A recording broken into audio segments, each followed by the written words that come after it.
Oi, tudo bem?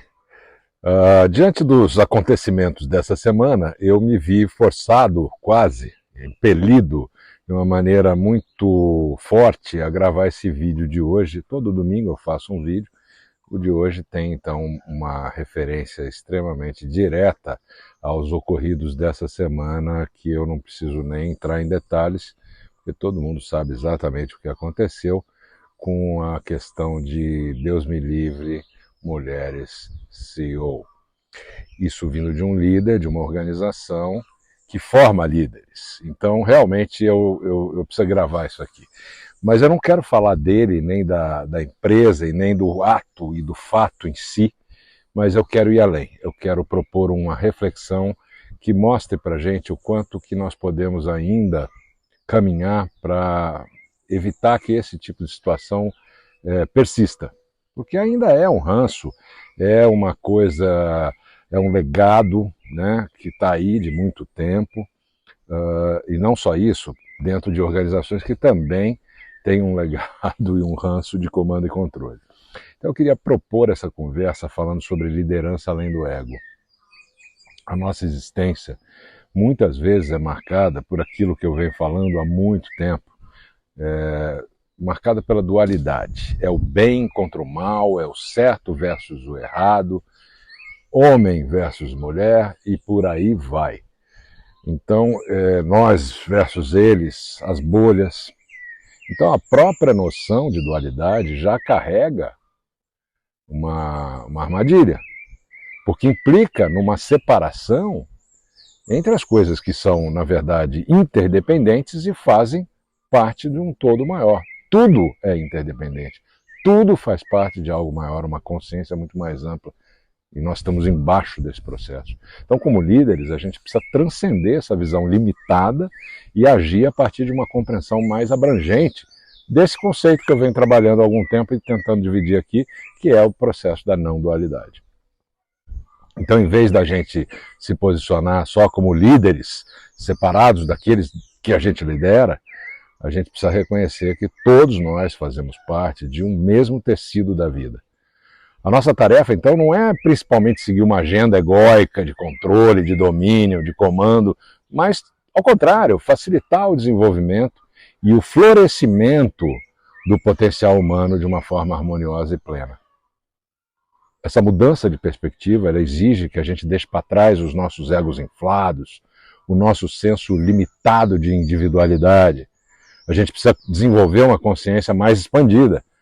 A consciência de que cada um de nós é, de fato, só uma expressão, uma manifestação que é temporária da vida e que é encontrada em todos os seres. Não há nós contra eles, só existe nós. Mas como é que coloca isso em prática, né? Ainda mais no mundo real da liderança, dos trimestres, do resultado da entrega, do corre, do hustler, né? O hustler mode Faria Limer, que eu já falei essa semana que não me impressiona em nada, ao contrário. Tem um jeito de fazer isso. Então eu vou dividir com vocês algumas ideias aqui muito concretas, que são baseadas na compreensão dessa visão da não dualidade. Então vamos lá. Primeiro, ouvir de verdade. Uma das maiores armadilhas da liderança é acreditar que a gente sempre tem as respostas. Então a gente precisa cultivar a escuta ativa, humildade, reconhecer que todo mundo na equipe tem alguma coisa valiosa para contribuir, senão não estaria lá, né? Mais que isso, estaria porque é assim que é, a vida é assim. E nos traz, com competências e eventuais habilidades, outras a gente desenvolve. Então só assim a gente pode tomar decisões que são realmente divididas, compartilhadas, genuinamente democráticas, né? O segundo ponto é tentar agir com compaixão, é mais que empatia, tá? Em vez de julgar, de cobrar, a gente precisa se conectar com as dores e dificuldades do outro. Então, essa compaixão, de novo, não é só empatia, a gente pode guiar com sabedoria, né, a inspirar o melhor no outro, nas pessoas, especialmente como líder.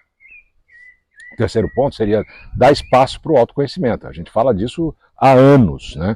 A gente precisa estimular a reflexão, o crescimento pessoal na equipe. Uma equipe é formada por indivíduos e quando eles têm atitudes e atividades que os tornam mais harmônicos, não tem limite. A mente é o limite só, né? Então a gente tem que entender que quando você tem esse estímulo de reflexão, de crescimento pessoal, você traz resultado de um trabalho muito mais significativo e colaborativo. O desenvolvimento do outro é o nosso próprio desenvolvimento. Mais um ponto seria dividir o poder.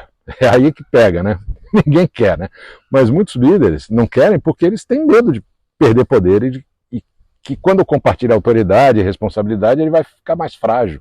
Na verdade é o contrário. Dar poder ao outro acaba fortalecendo muito mais o conjunto. Todo mundo se sente parte daquilo. Distribuir poder possibilita e provoca engajamento e inovação. Difícil, né? Entender que exatamente aquilo que você pensava que ia acontecer é o contrário, né? Líder, comando e controle. Mais um ponto, questiona a adversarialidade, palavra complicada, né? Mas o conceito é simples, a gente vive num nós contra eles, a gente vê o outro como obstáculo, como um concorrente, como um problema a ser resolvido. Não, a gente tem que buscar pontes de cooperação. E dentro das nossas melhores possibilidades, a gente precisa tratar até o adversário com dignidade. Procurar entender a motivação dele. E isso pode abrir caminhos que antes a gente simplesmente não percebia. Mais um ponto é aquele clássico da liderança servidora, né? Servir em vez de ser servido. Por quê? O ego anseia para ter status, reconhecimento, controle, mas o papel do líder é o contrário, é servir e elevar a equipe, não ele. É focar no crescimento, no bem-estar do outro. E isso é o caminho mais gratificante para essa liderança. Não é fazer para a equipe, nem com a equipe, é fazer pela equipe. Uma outra coisa importante é aceitar a mudança, a impermanência. Nada fica do jeito que é, nada permanece. A gente precisa lidar com a mudança de uma forma flexível, equilibrada, sem apego, sem fórmulas rígidas, sem receitas prontas. Adaptabilidade é a chave para a sustentabilidade a longo prazo. E é uma das características mais importantes para essa nova liderança consciente, né? Adaptabilidade. Essa liderança começa a surgir agora, depois da pandemia, entendendo modelos, aqueles que eu falo sempre, né? Comando e controle é anacrônico, esse modelo é anacrônico, é datado, é vencido, é velho, e essa semana a gente teve uma ótima demonstração disso, né? Sem querer voltar ao assunto, mas voltando. Então, é muito importante a gente entender que essa flexibilidade, essa maleabilidade é fundamental. A gente faz parte do mesmo todo. E claro, vamos ser genuínos, autênticos e viver os nossos próprios ensinamentos, né? Não basta falar, é preciso liderar com exemplo. As nossas ações precisam estar alinhadas com os nossos valores de conexão, de humildade, de servir ao outro. E só assim essas palavras vão transmitir credibilidade e poder de transformação, e não ser apenas uma coisa da boca para fora. Então, pessoal, em última análise, a gente precisa reconhecer que no universo da não-dualidade não existe um líder separado daqueles que ele lidera. Só uma corrente única da vida fluindo através de todos nós. E a nossa tarefa comum é facilitar que essa corrente alcance o seu pleno potencial de criatividade, de liberdade e realização. É como diz um filósofo estudioso desse tema, ele trabalhou inclusive no CERN, que é o Laboratório de Aceleração de Partículas na Suíça, o Bernardo Kastrup, ele disse que nós somos parte de um mesmo mar ou de um mesmo rio, e essa manifestação física que está aqui, falando para você e você que está aí ouvindo, são como redemoinhos que surgem dentro dessa água e depois se desfazem, ou seja, nós fazemos parte deste todo, somos a mesma coisa. E quando a gente faz isso, partindo de dentro para fora, com compaixão, servindo ao outro, a gente pode ajudar a cultivar os ambientes de trabalho mais significativos, mais justos e mais sustentáveis. Esse é o verdadeiro chamado da liderança além do ego. Semana que vem eu vou falar um pouco de como você pode trazer um pouco mais na prática isso para o seu dia a dia como líder na sua organização. Fica ligado, uma ótima semana e que o Flow esteja com você. Até sempre!